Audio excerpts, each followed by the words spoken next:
ओम नमः सिद्धेभ्यः।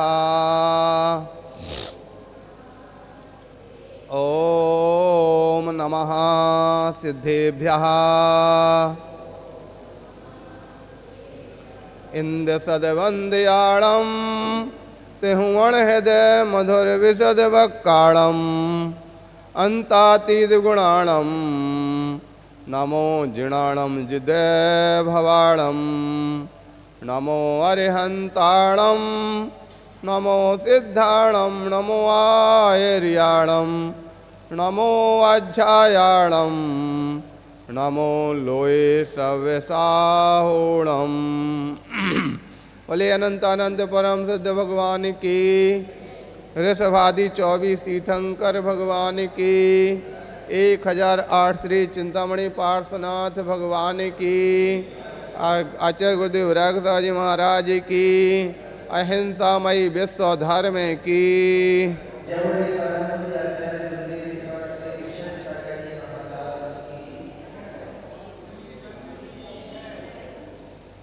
धर्म की बात तो हर कोई किया करता है, सत्य का नारा भी हर कोई दिया करता है।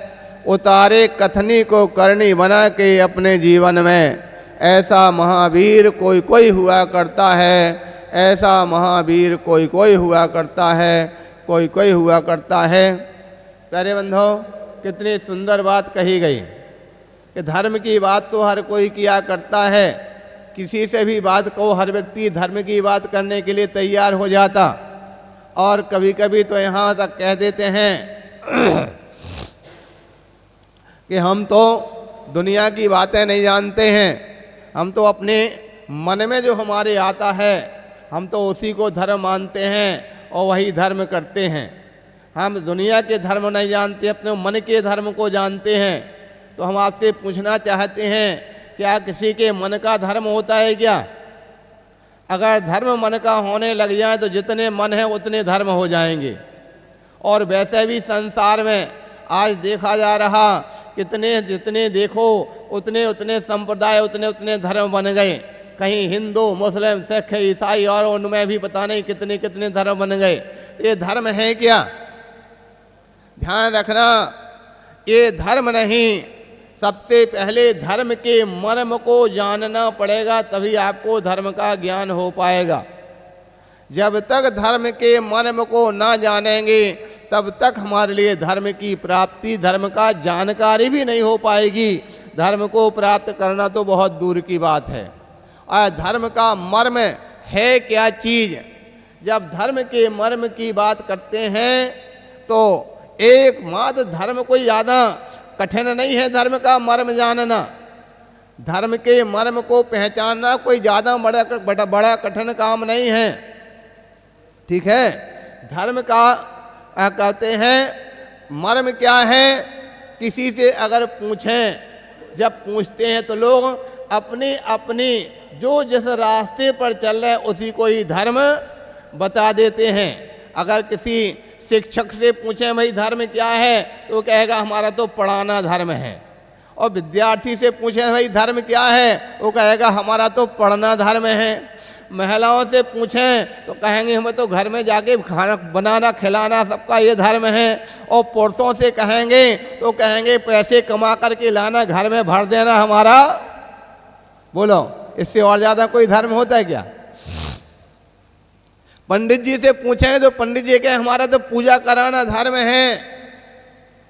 ठीक हो गया।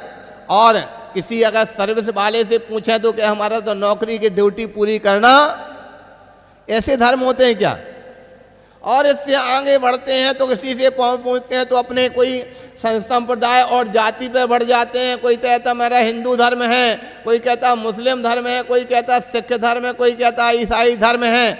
ये सब धर्म, ध्यान रखना, ये सब धर्म नहीं। हिंदू, मुस्लिम, सिख, ईसाई, जैन, ये कोई भी धर्म नहीं है। धर्म क्या है फिर? जब धर्म की बात करते हैं तो धर्म को दो रूप से ग्रहण किया जाता है, एक व्यवहार धर्म और दूसरा निश्चय धर्म। व्यवहार धर्म की बात जब करते हैं तो व्यवहार धर्म की एक ऐसी परिभाषा जो सारे विश्व में अपने आप हर जगह घटित हो जाती। वह धर्म क्या है, धर्म का लक्षण क्या है, धर्म की परिभाषा क्या है। जब धर्म की परिभाषा की बात करते हैं तो एक शब्द में उसका अर्थ मिल जाता है, कर्तव्यमेव धर्मः, अर्थात कर्तव्य ही धर्म है। अब इस जो आपको दुनिया में कहीं भी जाके लगा लो, हर जगह घर घटित हो जाएगा। आप किसी से पूछें अध्यापक, टीचर क्या है, बोले उसका धर्म, ठीक है कि नहीं। कोई बाबू है तो उसका धर्म, लेखा मुनीम है तो उसका धर्म, पंडित है तो उसका धर्म, श्रावक है तो उसका धर्म। समझ आ गया कि नहीं आ गया। एकमात्र एक अक्षर में धर्म का मर्म ज्ञात हो जाता है। नहीं, कर्तव्यमेव धर्मः। इस बात को लेकर हमारे घटना याद आई। एक बार कहीं विदेशी लोग आए, मुनिराज के पास जाके लोग पहुंचते हैं, वहाँ पहले इधर उधर की निगरानी किया, चर्चा वार्ता की। और उसके बाद जब जाने लगे तो महाराज ने उनके एक दो पुस्तक देने किया। तो बोले क्या है, तो उन्होंने बताया है धर्म की पुस्तक है। तो अंग्रेज लोग बोलते हैं कि हम ना धर्म को जानते हैं ना धर्म को मानते हैं। जब इस प्रकार से बोला तो संत ने कहा कि तुम धर्म को जानते नहीं, इस बात को तो हम मान सकते हैं, लेकिन धर्म को मानते नहीं हैं, इस बात को स्वीकार नहीं करेंगे। संसार के अंदर ऐसा कोई भी जीव नहीं है जो धर्म को ना मानता हो। हर जीव धर्म को मानता है, जानता हो ना जानता हो ये बात अलग है। इस प्रकार की बात बोले हाँ बता दिया नहीं मानते हैं। तब उस समय पर साधु जी ने कहा अच्छा ही बताइए कि आप रास्ते में अगर जा रहे हैं और कोई बच्चा जमीन में चोट खा करके गिर जाए तो क्या करोगे, उसको उठा करके खड़ा कर देंगे। बोले क्यों किया, क्यों खड़ा किया, क्योंकि वो बच्चा है और हम इंसान है, तो इंसानियत ये क्या हुआ, धर्म नहीं है। अगर रास्ते में जा रहा है कोई बेचारा सामान्य व्यक्ति और दूसरा कोई चार गुंडे उसको अगर मारने लग जाए तो क्या करोगे, उसको बचाने की कोशिश करेंगे, नहीं बचा पाएंगे तो रिपोर्ट कर देंगे, पुलिस को भेज देंगे। बोले क्या है, इंसान का धर्म है कि नहीं, इंसान का इंसानियत के प्रति इंसानियत होना ये धर्म हुआ कि नहीं। ये सब कौन से धर्म हैं, ये सब व्यवहारिक धर्म है, ठीक है कि नहीं। अभी यहां पर फिर हिंदू ये कौन सा धर्म आ रहा भाई बताओ, मुस्लिम ये कौन सा धर्म हो रहा भाई बताओ, सिख ये कौन सा धर्म हो रहा भाई, इसमें कहां पर इस प्रकार की इंसानियत आ रही।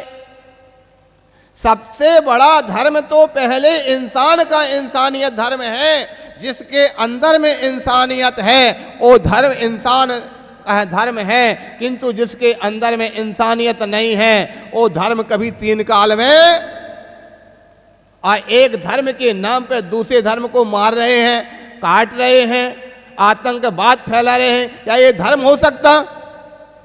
ध्यान रखना ये धर्म नहीं, निहायत अधर्म है, निहायत पाप है।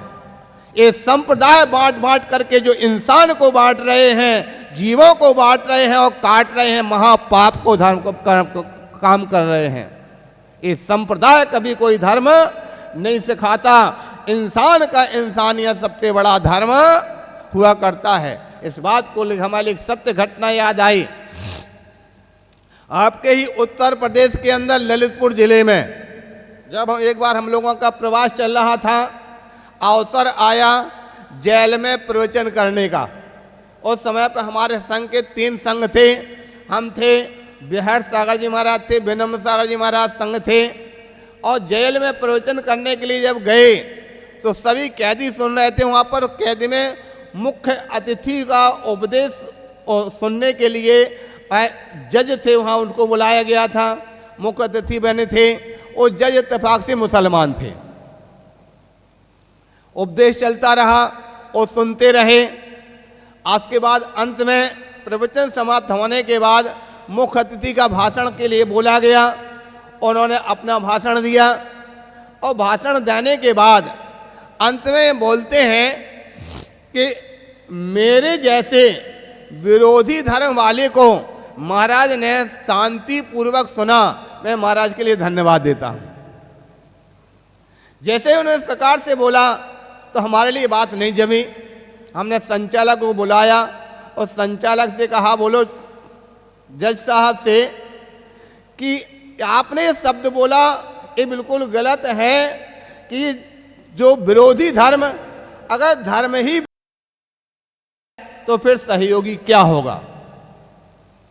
इसका मतलब फिर दुनिया में सहयोग नाम की कोई चीज नहीं बचेगी। तो घबराए, बोले भाई मैं नहीं जानता, एक और जज साहब, एक साहब महाराज साहब, मैं बीच में केवल महाराज आपके पास माइक लगा देता हूँ, आप ही बोलो। दोबारा हमारे पास फिर से माइक आया। हमने इस बात को कहा, हमने कहा आपने कहा विरोधी धर्म अगर धर्म ही विरोधी होने लग जाए तो फिर सहयोगी क्या होगा। आप कहते हैं विरोधी धर्म, बताइए किस रूप में धर्म है।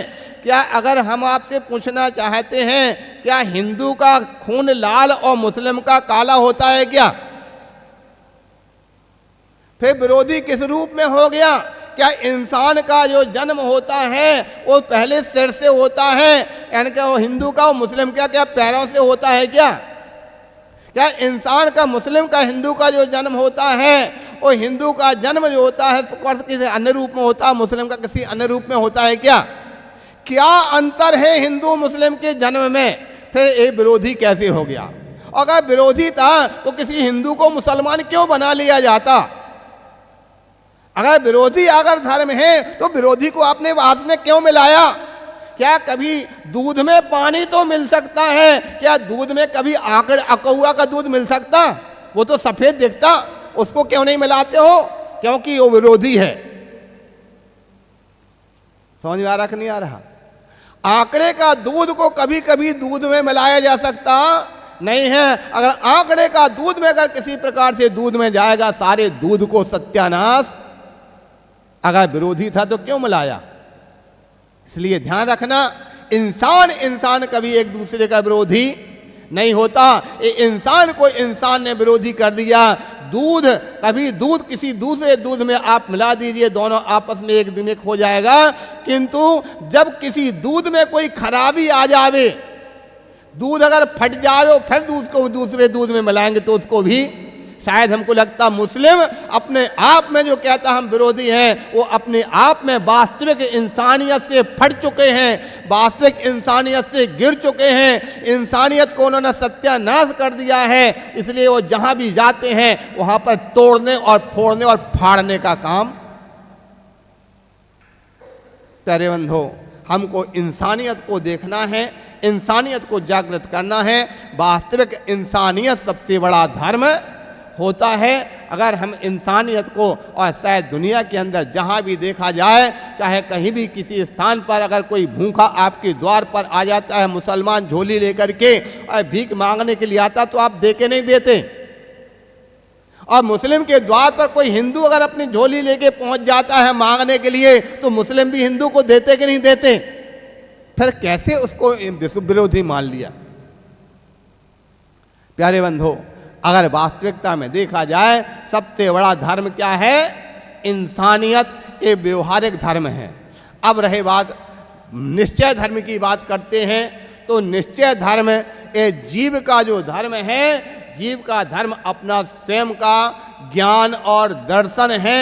अपने ज्ञान दर्शन को प्रकट करके उस ज्ञान दर्शन में लीन हो जाना, बाहर के सारे प्रक्रियाओं को, सारे पदार्थों को, सारी वस्तुओं से अपने आप को दूर हटा लेने का नाम धर्म होता है। इसीलिए हमको लगता है सारी दुनिया वालों के लिए जो धर्म कहते हैं वह धर्म, हमको लगता आज तक लोगों ने धर्म के मर्म को नहीं जाना है। इसलिए दुनिया वाले यहाँ पर अनेक अनेक धर्म की बात करते हैं। जैन सिद्धांत ये कहता है कि हमारे यहाँ जैन सिद्धांत के अंदर तो ये बताया कि अपने ज्ञान दर्शन स्वरूप को प्रकट करते चले जाओ। जब आपका ज्ञान दर्शन स्वरूप प्रकट हो जाएगा, केवल ज्ञान प्रकट हो जाएगा तो आपका धर्म अपने आप ही सामने आ जाएगा। ये निश्चय धर्म है। हम व्यवहार और निश्चय दोनों धर्म को समझ करके चलेंगे तो हमारा निश्चित रूप से प्राप्त हो जाएगा। मुक्तक के अंदर जो बात कही थी कि धर्म की बात तो हर कोई किया करता है और सत्य का नारा भी हर कोई दिया करता है। भाई हम तो सत्य कहते हैं, हम तो सत्य कहते हैं। आगे सत्य की बात के पहले समझ तो लो, सत्य है क्या चीज? सत्य जो तुम्हारे बुद्धि में है वो सत्य है क्या? क्योंकि शायद दुनिया वालों के लिए उसी को सत्य मान रखा जो हमारे लिए अच्छा लगता है। हम राम को तो मानते हैं लेकिन राम की नहीं मानते हैं। हम महावीर को तो मानते हैं लेकिन महावीर की नहीं मानते हैं। हम अल्लाह को तो मानते हैं लेकिन अल्लाह की नहीं मानते हैं। हम यीशु को तो मानते हैं लेकिन यीशु की क्या बताइए? किसी अल्लाह ने कहा है क्या किसी जीव का घात करना, आतंकवाद फैलाना? क्या किसी यीशु ने कहा है कि तुम आतंकवाद फैलाना, दूसरों के धर्म को बदल करके अपना यीशु बनाना? अरे जो जहां जिस रूप में जिसके लिए जो अच्छा लगता है उसको उस रूप में अपना काम करने दो। जिसको जो जिसमें रहता है उसको बहला फुसला करके, उसको यहाँ वहाँ की बातें दे करके और कहीं को हिंदू को बदल के मुस्लिम कर दिया, मुस्लिम को बना के यीशु कर दिया, यीशु को बना करके जैन कर दिया, जैन को बना करके अजैन कर दिया, पता नहीं क्या क्या बनाया। ये सब धर्म नहीं है। सत्य का नारा तो हर कोई दिया करता। सत्य वह है जो वास्तविक है। अगर वैसे देखा जाए हकीकत में तो कोई चीज ना सत्य है और ना कोई चीज असत्य है। अगर सत्य और असत्य होता है तो उस वस्तु का यानी किस रूप में कथन किया जा रहा, स्यादवाद की दृष्टि से देखें तो वह वस्तु अपने आप में सत्य हो जाती है। अगर आपसे पूछा जाए क्या है, ये पेन है, लेकिन जो पेन को नाम नहीं जानता, जिसने कभी पेन को नहीं देखा, वो क्या कहेगा? ये उसको कहेगा प्लास्टिक है। अब बोलो सत्य क्या हुआ? पेन सत्य है कि प्लास्टिक सत्य है? दोनों सत्य है ना। इसलिए ध्यान रखना, वस्तु कोई सत्य नहीं होती है, वस्तु का अभिप्राय सत्य होता है। आपका अभिप्राय उसकी पर्याय पर पेन लिखने वाला काम पर चल रहा है, इसलिए आपको पेन सत्य नजर आ रहा। जो पेन को नहीं जानता उसके लिए उसके प्लास्टिक सत्य आ रहा। और तीसरा इससे हट करके हमारे जैसे संत जो द्रव्य की परिभाषा को जानने वाले कहेंगे तो क्या कहा जाएगा? बोले तो पुद्गल है। बोलो पुद्गल है कि नहीं, पेन है कि नहीं, और प्लास्टिक है कि नहीं? अब किसको सत्य कहोगे? कौन सत्य है और कौन असत्य है? ध्यान रखना, सत्य और असत्य दुनिया में कोई चीज नहीं है। सबसे बड़ा सत्य और असत्य होता है अभिप्राय। अगर आपका अभिप्राय पेन का है तो आपको पेन सत्य लगेगा, जिसका अभिप्राय प्लास्टिक का उसको सत्य लगेगा, जिसका अभिप्राय पुद्गल का उसको वो सत्य लगेगा। इसलिए प्यारे बंधो, सत्य की बात तो हर कोई किया करता है। अरे उतारे कथनी को करनी बना के अपने जीवन में। हमको कथनी पर नहीं करनी पर विश्वास करना, क्योंकि सारी दुनिया में जो लोग हैं वो कथनी पर जीने वाले हैं। कथनी में प्रकार से शायद जिंदगी निकाल देते हैं, लेकिन करनी में जो नहीं होता है। कथने वाले तो तोता रटंत के समान हैं। आपने शायद सुना होगा तोता रटंत की घटना। एक बार घटना इस प्रकार से कुछ आती है कि जंगल में एक साधु जी रहते थे, आश्रम बना करके। वहाँ पर कोई व्यक्ति पहुँचा, वो कुछ अनाज लेकर के, और अनाज जो साधु जी के पास में दे दिया, साधु जी के भोजन के काम में आएगा। लेकिन अब कहाँ पीसे, कहाँ क्या करे, तो उन्होंने अनाज को जो थे टुकड़े को अपने आश्रम के बाहर एक जगह डाल दिया। तो वहाँ पर बहुत सारे तोते वो दाना चुगने के लिए आ गए। जब दाना चुगने के लिए वो तोते आ गए तो उन्होंने सोचा यार ये तोते आ रहे हैं, ऐसा ना हो कोई तोता को पकड़ करके ले जावे। दूसरे दिन जो भी आने लगा देख करके तो अच्छा आनंद लग गया, यार देखो जानवर पक्षी का कितने बड़े किलकारी करते हैं, आराम से खा रहे हैं। तो साधु जी रोज उनको दाना डालने लगे। अब मन में आया कोई तोतों को पकड़ करके ना ले जावे तो उनको सिखा देना चाहिए, और उन्होंने सिखाना प्रारंभ कर दिया कि भाई तोते ध्यान रखना, शिकारी आएगा, दाने फैलाएगा, जाल फैलाएगा, दाने का लाल दिखाएगा, तुम फंस नहीं जाना। शिकारी आएगा, जाल फैलाएगा, दाने का लोभ दिखाएगा, फंस नहीं जाना। और दूसरे दिन से सुनते सुनते सारे जो तोते हैं वो फड़ाफड़ बढ़ाकर बोलना प्रारंभ कर दिया। शिकारी आएगा, जाल फैलाएगा, दाने का लोभ दिखाएगा, फंस नहीं जाना। ठीक है, सीख गए। अब तो दादा बाबा जी खुश हो गए, यार हमारे तोते बहुत परिपक्व हो गए। एक बार कहीं उनको जाना पड़ा 2-3 दिन के लिए। 2-3 दिन के लिए जब जाना पड़ा, दाना नहीं मिला, तो जाकर के दूसरे जगह जगह भटकने लगे। जंगल में एक जगह शिकारी ने जाल फैला रखा था, दाने पड़े थे, जैसे जाकर के पहुंचे और उसने जाल में फंसा लिया। एक बार फंसा कर लेके आए और पेड़ से टांग दिया। दूसरी बार फिर से जाल फैलाया और जाल में फंसे हुए जो तोते हैं उसी में फंसे फंसे बोल रहे हैं, शिकारी आएगा, जाल फैलाएगा, दाने का लोभ दिखाएगा, फंस नहीं जाना। इत्तेफाक से उसी समय से और बाबा जी निकल पड़े उसी स्थान से। बाबा जी को देख करके और जोर जोर से, क्योंकि बाबा जी को देख करके तो बोलते ही थे, शिकारी आएगा, जाल फैलाएगा, दाने का लोभ दिखाएगा और फंस नहीं जाना। तो उस समय माथा पीटते, बताओ हमने इतनी जिंदगी भर सबको सिखाया और मालूम चला फंसे होने पर वो तोते कौन हैं? कोई और नहीं। कहाँ हैं वो तोते? ये सारी दुनिया वाले क्या हैं? तो साधु जी आते हैं, सिखाते हैं, समझाते हैं, बताते हैं तुम फंस नहीं जाना, लेकिन फंसे हुए हैं। और फिर भी क्या कह रहे? आत्मा शुद्ध बुद्ध चैतन्य स्वरूपी है। ये आत्मा चैतन्य स्वरूपी है, अभी तुम कहाँ हो? पहले अपने स्वयं को तो देखो हम क्या है। और फंसे हैं कि नहीं फंसे? आपने कभी श्रेणक चारित्र पढ़ा होगा। श्रेणक चारित्र में एक घटना आती, जब वो राजकुमार श्रेणक रास्ते में जा रहे थे, एक व्यक्ति मिलते हैं, उनके साथ चलने लगे। मामा मामा जी कहाँ जा रहे हो? आगे चल करके जो पहुँचते हैं, एक स्थान पर देखा एक व्यक्ति जो था अपनी पत्नी के लिए पिटाई कर रहा था। तो राजकुमार श्रेणक ने पूछा, बोले मामा ये जो पिटाई कर रहा अपनी पत्नी की व्यक्ति की, जो ये स्त्री की पिटाई कर रहा है, ये बंधी है कि खुली है?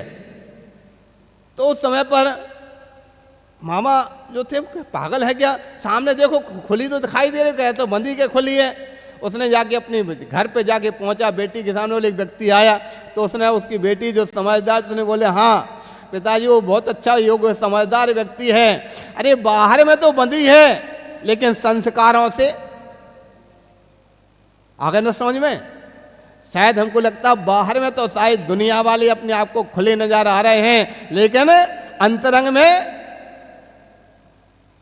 इसलिए तोते की बात जो चल रही है, शायद तोता रटंत जो चलता है उससे हमें छुटकारा प्राप्त करना है। यहाँ पर धर्म की बात तो हर कोई किया करता है, सत्य का नारा हर कोई दिया करता है, उतारे कथनी को करनी अपने बना के अपने जीवन में। ऐसा महावीर कोई कई हुआ करता है। भगवान महावीर ने जो किया वो बताया, जो जिस राह पर चले उस राह को दुनिया को बताया। इसलिए प्यारे बंधु, हम भगवान महावीर को मानते हैं। भगवान महावीर की राह पर चलेंगे तभी हमको हमारे लिए भगवान महावीर की राह पर चलने पर महावीर की प्राप्ति हो सकती है। इसलिए अपने राह पर चल कर अपने जीव का, अपना स्वयं का कल्याण करना है। समय अपना हो रहा। बोले 1008 भगवान।